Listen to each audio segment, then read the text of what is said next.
Value phones are always popular, and in 2020, not everybody has the money to go out and buy a $1,000 iPhone. This is where the $100 Samsung Galaxy A10E comes in, which costs less than the price of a good keyboard.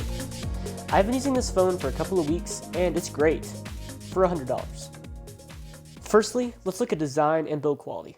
This phone looks great for the price. It has slim bezels, a discrete camera cutout in the front, and a clean and minimalistic design. The Galaxy A10E includes USB Type-C charging and a headphone jack, which is super nice to see at this price point. There is no wireless charging, but we really would not expect to see it anyways. This phone only comes in this gray color, which to be honest is about the most boring color of all time. But it's a minor detail, so we're not going to hold it against it. I personally prefer small phones, and I really like the way this phone feels in my hand. The phone is made completely from plastic, which doesn't feel the same as glass, but it's not too bad at this price point.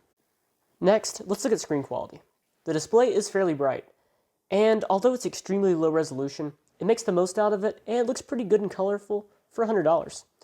And it's probably the best thing about this phone, besides the price.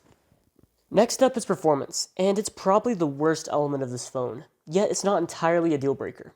The low-end processor in this phone creates an experience that alternates between usable and frustrating. Web pages do load in semi-reasonable times. It just takes a couple more seconds than you expect. However, what trips me up most about this phone is its laughable 2 gigs of RAM, which means that when you're flipping between different apps, they almost always restart. So in a nutshell, this phone is very slow, but also usable and acceptable for $100.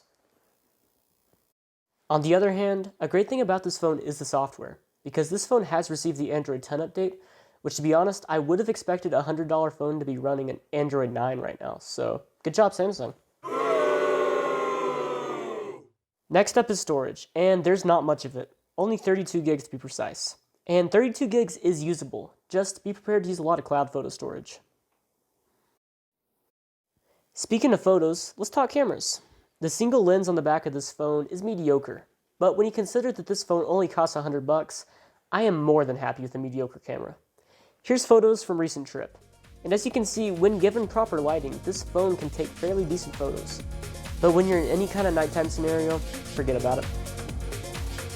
In conclusion, I can recommend this phone to 2 types of people. This phone could work great for kids and early teens who definitely don't need a $1,000 phone, although they probably will be pretty bummed if they don't have that iPhone 12. It's also great for people who are just not smartphone enthusiasts and really don't care about their phones too much. If you really don't pay much attention to what's in your pocket, this phone gets the job done. So overall, I was impressed by the A10E, but don't buy it if you use your phone a lot. Alrighty guys, thanks for watching, and before you go, make sure to like, subscribe, and comment below as it really does help out the channel. Thanks for watching and see you next time.